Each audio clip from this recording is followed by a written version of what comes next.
ಶೋಧನಾ ಪತ್ರದ ಮೇಲೆ ನೀರನ್ನು ಹಾಕಿದಾಗ ಶೋಧನಾ ಪತ್ರದ ಲೋಟದಲ್ಲಿ ಹೊಸದಾಗಿ ನೀರಿಲ್ಲ ಮೇಡಮ್. ಅದು ಮೊದಲು ಆಲ್ರೆಡಿ ಒಂದು ಪ್ರಯೋಗ ಮಾಡಿದ್ದಾಳೆ. ನೀರು ತರ್ತಾರೆ, ಅದು ಬೇರೆ ಮತ್ತೆ ಅವರಿಗೆ ತರಿಸಿ ಈ ಲೋಟದಲ್ಲಿ ನೀರು ಹಾಕ್ತಾರೆ. ಹೇಳುತ್ತೆ ನೀರಿಗೆ ಅರಿಶಿನ ಪುಡಿಯನ್ನು ಹಾಕುತ್ತೇನೆ. ಇನ್ನೂ ಸ್ವಲ್ಪ ಹಾಕು, ಜಾಸ್ತಿ ಹಾಕು.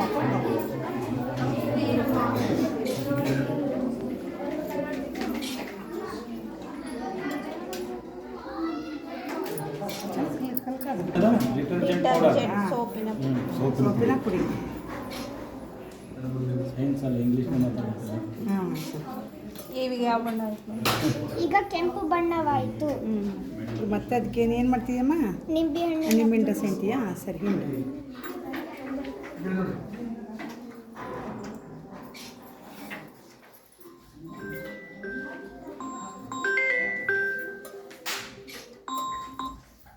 ಮತ್ತು ಮೊದಲಿನ ಗಾತ್ರಕ್ಕೆ ಬಂತು. ಮೊದಲಿನ ಬಣ್ಣಕ್ಕೆ ಬಂತು. ಎಲ್ಲರೂ ಕೇಳಿಸ್ಕೊಂಡ್ರಿ? ಗಾಜಿನ ಲೋಟದಲ್ಲಿ ನೀರು ಹೆಚ್ಚು ಕಡಿಮೆ ಇದೆ ಅಲ್ವಾ? ಆ ಹೆಚ್ಚು ಕಡಿಮೆ ಉಂಟಾಗುವ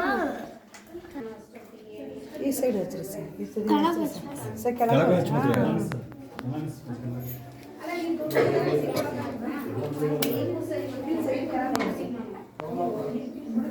ಭಾಳ ವಿಶೇಷವಾದ ಕಾರ್ಯಕ್ರಮ. ನಾನು ಯಾವುದೋ ಬೇರೆ ವಿಚಾರ ಬಂದೆ. ಯಾರು ಜಾಸ್ತಿ ಕರೆಕ್ಟ್ ಸೆಂಟ್ರಿಗೆ ಹಾಂ ಹಾಂ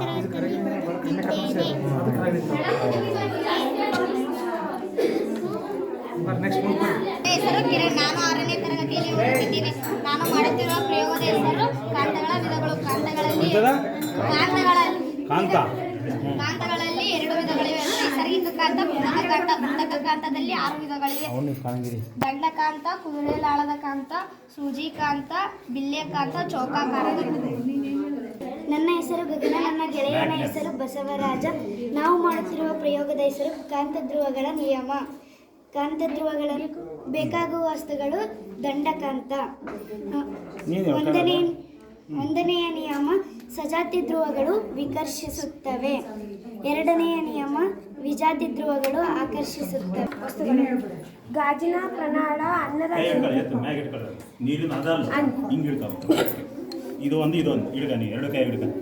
ಗಾಜಿನ ಪ್ರನಾಳ ಅನ್ನದ ಗಂಜಿ ದುರ್ಬಲ ಅಯೋಡಿನ್ ದ್ರಾವಣ ವಿಧಾನ. ಗಾಜಿನ ಪ್ರನಾಳವನ್ನು ತೆಗೆದುಕೊಳ್ಳಬೇಕು. ಅದಕ್ಕೆ ಅನ್ನವನ್ನು ಹಾಕಬೇಕು.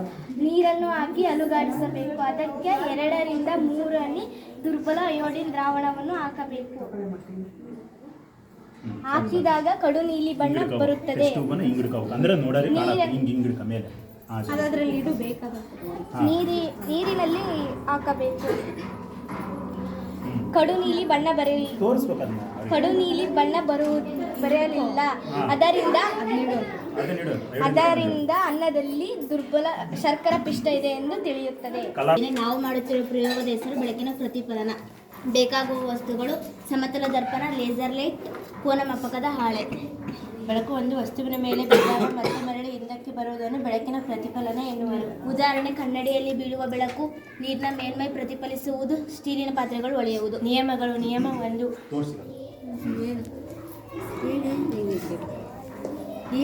ಪತನ ಕಿರಣಗಳು ಪ್ರತಿಫಲಿತ ಕಿರಣಗಳು ಪತನ ಬಿಂದುವಿನಿಂದ ಎಳೆದ ಲಂಬ ಇವು 3 ಒಂದೇ ಸಮತಲದಲ್ಲಿ ಇರುತ್ತವೆ.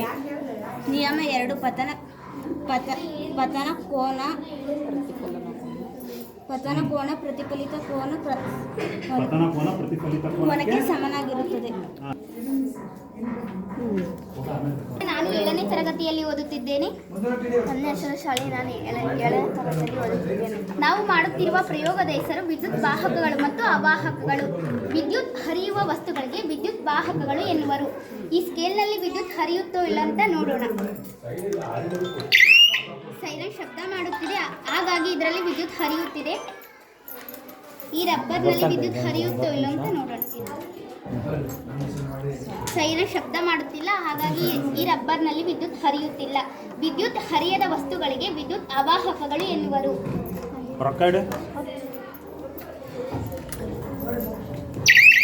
ಸೈರನ್ ಶಬ್ದ ಮಾಡುತ್ತಿದೆ, ಹಾಗಾಗಿ ಇದರಲ್ಲಿ ವಿದ್ಯುತ್ ಹರಿಯುತ್ತಿದೆ. ವಿದ್ಯುತ್ ಪ್ರವಾಹ ಅಂದ್ರೆ ಆವೇಶಗಳ ಚಲನೆಯನ್ನು ವಿದ್ಯುತ್ ಪ್ರವಾಹ ಎನ್ನುವರು. ಎಷ್ಟು ವಿಧ ಅದಾವು ಆವೇಶಗಳಲ್ಲಿ? 2 ಸರ್. ಯಾವ್ಯಾವ? ಧನಾವೇಶ, ಋಣಾವೇಶ. ನನ್ನ ಹೆಸರು ನಾಗರಾಜ. ನಾನು 7ನೇ ತರಗತಿಯಲ್ಲಿ ಓದುತ್ತಿದ್ದೇನೆ. ನಾನು ಮಾಡುತ್ತಿರುವ ಪ್ರಯೋಗದ ಹೆಸರು ಬೆಳಕಿನ ಚಲನೆ. ಬೆಳಕು ಸರಳ ರೇಖೆಯಲ್ಲಿ ಚಲಿಸುತ್ತದೆ. ಮೇಡಮ್ ಕೂಡ ನೋಡಕ್ಕೆ ಕಾಣಿಸ್ತದೆ. ಅದು ಅದನ್ನು ಹಚ್ಚಿಯ ಅದು ಕೆಳ ಕೈ ಹಿಡ್ಕೊ ಫಸ್ಟ್ ಮತ್ತೆ ಉಲ್ಡ್ ಬಿದ್ದಿತ್ತು ಹಿಂಗೆ ಹಿಡ್ಕ. ಹಾಂ ಮಿಸ್ಸಿ ಕೈ ಕೊಡು. ಹೇಳಿ ಹಾಂ ಹೇಳಿ ಎಕ್ಸ್ಪ್ಲೈನ್ ಮಾಡಿ, ಹೇಳು. ಹೇಳಿಲ್ಲ ನನಗೆ. ಹಾಂ ಕೈ ಹುಷಾರು. ಮೇಣದ ಬತ್ತಿ ನೇರವಾದ ಪೈಪಿನಲ್ಲಿ ನೋಡಿದಾಗ ಬೆಳಕು ಕಾಣುತ್ತದೆ. ನೇರವಾದ ಪೈಪಿನಲ್ಲಿ ನೋಡಿದಾಗ ಬೆಳಕು ಕಾಣುವುದಿಲ್ಲ. ಯಾಕೆ? 7ನೇ ತರಗತಿಯಲ್ಲಿ ಓದುತ್ತಿದ್ದೇನೆ. ನನ್ನ ಪ್ರಯೋಗದ ಹೆಸರು ಮಾನವನ ಹೃದಯ. ನನ್ನ ಗೆಳೆಯನಾದ ಗುರುಕಿರಣನೇ ಎಕ್ಸ್ಪ್ಲೇನ್ ಮಾಡ್ತಾರೆ. ರಕ್ತವನ್ನು ಪಂಪು ಮಾಡುವುದಕ್ಕೆ ಹೃದಯ ಎನ್ನುವರು. ಹೃದಯದ ಸ್ಥಾನ 2 ಶ್ವಾಸಕೋಶಗಳ ನಡುವೆ ಎಡಭಾಗದಲ್ಲಿ ಇರುತ್ತದೆ. ಹೃದಯದ ಗಾತ್ರ ಅವರವರ ಎಡಗೈ ಮುಷ್ಟಿಯಷ್ಟಿರುತ್ತದೆ. ಹೃದಯದ ತೂಕ 300 ಗ್ರಾಂನಿಂದ 350 ಗ್ರಾಂನವರೆಗೆ. ಹೃದಯ ಡಬ್ ಲಬ್ ಡಬ್ ಲಬ್ ಡಬ್ ಎಂಬ ಶಬ್ದವನ್ನು ಮಾಡುತ್ತದೆ. 1 ನಿಮಿಷಕ್ಕೆ ಹೃದಯವು 72 ಬಾರಿ ಬಡಿಯುತ್ತದೆ. ಹೃದಯದಲ್ಲಿ 4 ಕೋಣೆಗಳಿವೆ. ಎಲ್ಲೆಲ್ಲ ಅದಾವ ತೋರ್ಸ. ಅದರಲ್ಲಿ ತೋರ್ಸು. ಮೇಲಿನ 2 ಕೋಣೆಗಳಿಗೆ ಹೃತ್ಕರ್ಣಗಳು ಎನ್ನುವರು. ಕೆಳಗಿನ 2 ಕೋಣೆಗಳಿಗೆ ಹೃತ್ಕುಕ್ಷಿಗಳು ಎನ್ನುವರು. ಅದು ನೀಲಿ ಕಲರ್ ಕೆಂಪು ಕಲರ್ ಯಾಕದವ? ನೀಲಿಯಲ್ಲಿ ಅಶುದ್ಧವಾದ ರಕ್ತವಿರುತ್ತದೆ, ಕೆಂಪಲ್ಲಿ ಶುದ್ಧವಾದ ರಕ್ತ ಇರುತ್ತದೆ.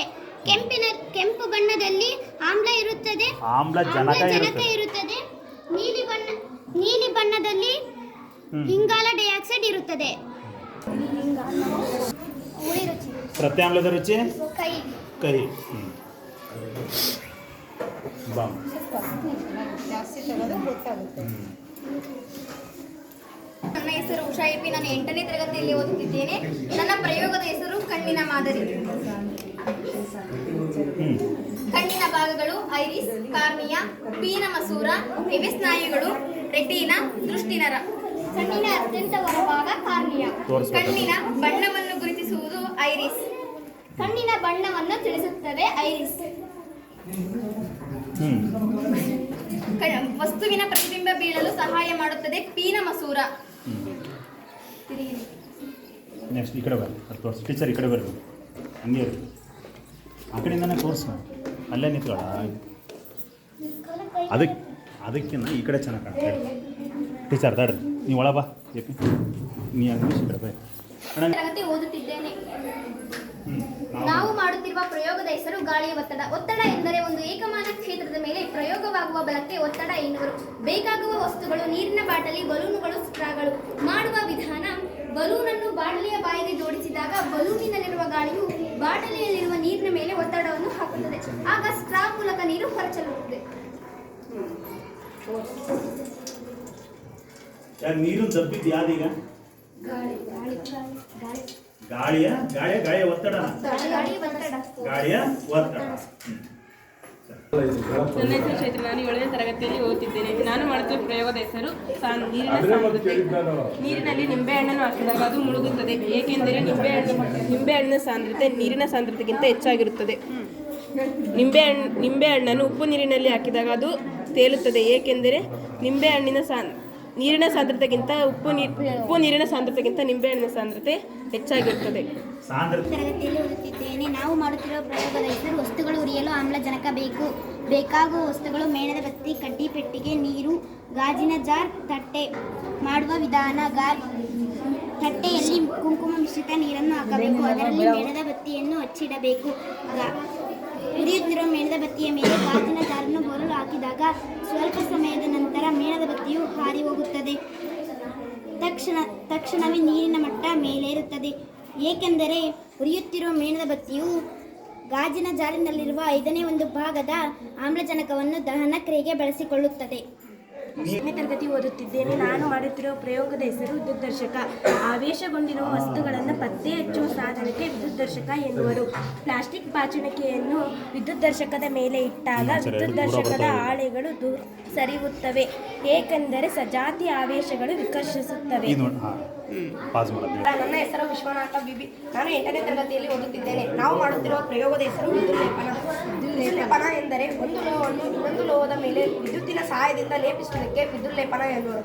ನಾನು ಈಗ ನಿಮ್ಮ ಮುಂದೆ ತಾಮ್ರದ ವಿದ್ಯುಲ್ಲೇಪನದ ಬಗ್ಗೆ ಹೇಳುವೆ.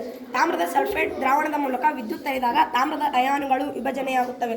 ತಾಮ್ರದ ಅಯಾನುಗಳು ಸಿಯು ಸಲ್ಫೇಟ್ ಅಯಾನು SO4ಗಳಾಗಿ ವಿಭಜನೆಗೊಂಡು ತಾಮ್ರದ ಅಯಾನುಗಳು ಲೇಪಿಸಬೇಕಾದ ವಸ್ತುವಿನ ಮೇಲೆ ಹೋಗಿ ಕುಳಿತುಕೊಳ್ಳುತ್ತವೆ. ಆಗ ದ್ರಾವಣದಲ್ಲಿ ತಾಮ್ರದ ಅಯಾನುಗಳ ಸಂಖ್ಯೆ ಕಡಿಮೆ ಆಗುತ್ತದೆ ಮತ್ತು ಶುದ್ಧ ತಾಮ್ರದ ಪಟ್ಟಿಯಲ್ಲಿರುವ ತಾಮ್ರದ ಅಯಾನುಗಳು ದ್ರಾವಣಕ್ಕೆ ಬಂದು ಸೇರಿಕೊಳ್ಳುತ್ತವೆ. ಇದನ್ನು ತಾಮ್ರದ ವಿದ್ಯುಲ್ಲೇಪನ ಎನ್ನುವರು. ತಾಮ್ರದ ವಿದ್ಯುಲ್ಲೇಪನದ ಉಪಯೋಗಗಳನ್ನು ನಮ್ಮ ಗೆಳತಿಯಾದ ಪುಷ್ಪಾಳು ಹೇಳುತ್ತಾರೆ. ತಾಮ್ರದ ವಿದ್ಯುಲ್ಲೇಪನಗಳು: ಸ್ನಾನದ ಗೃಹ ನೆಲ್ಲಿಗಳು, ಅಡುಗೆ ಮನೆಯ ಗ್ಯಾಸ್ ಬರ್ನರ್ಗಳು, ಸೈಕಲ್ ರಿಮ್ಗಳು, ಸೈಕಲ್ ಬೆಲ್ಗಳು ಇವು ಉಪಯೋಗಗಳು. ಅದು ತೋರಿಸೋದನ್ನ ತೆಗೆದು ತೋರಿಸೋದು ಇದು ನೋಡಿ ಸರ್. ನಾವು ಇದೇ ಥರ ಬಟ್ ಇದ್ರ ಮೇಲೆ ತಾಮ್ರ ಲೇಪನ ಇದೆ. ಇದರ ತಾಮ್ರ ಇದಕ್ಕೆ ಬರ್ತದೆ ಅಂದರೆ ನಾನು 1ನೇ ತರಗತಿಯಲ್ಲಿ ಓದುತ್ತಿದ್ದೇನೆ. GHPS ಕಮಲಾಪುರದಿಂದ ಬಂದಿದ್ದೇನೆ. ಚಂದ್ರನ ಬಿಂಬ ವಸ್ತುಗಳು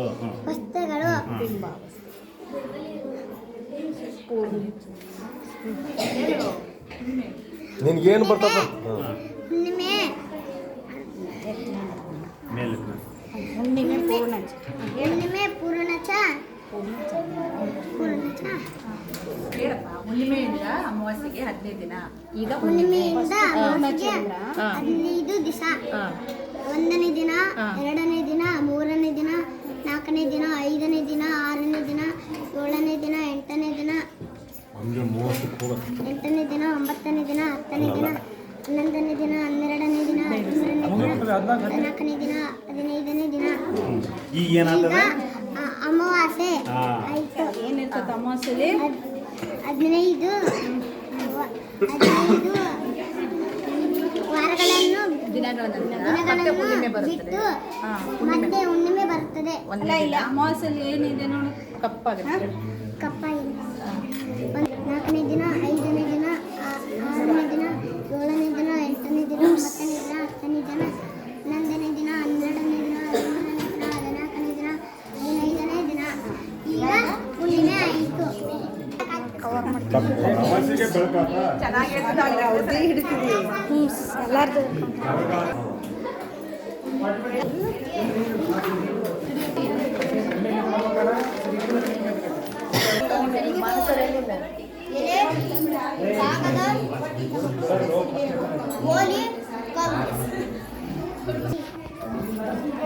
ಗಾಳಿ ಇದೆ. ಇವೆರಡು ಸಮವಾಗಿಲ್ಲ. ಇದರಲ್ಲಿ ಗಾಳಿ ಇದೆ, ಇದರಲ್ಲಿ ಗಾಳಿ ಇಲ್ಲ. ಅಂದ್ರೆ ಗಾಳಿಗೆ ತೂಕ ಇಲ್ಲ. ಇಲ್ಲ.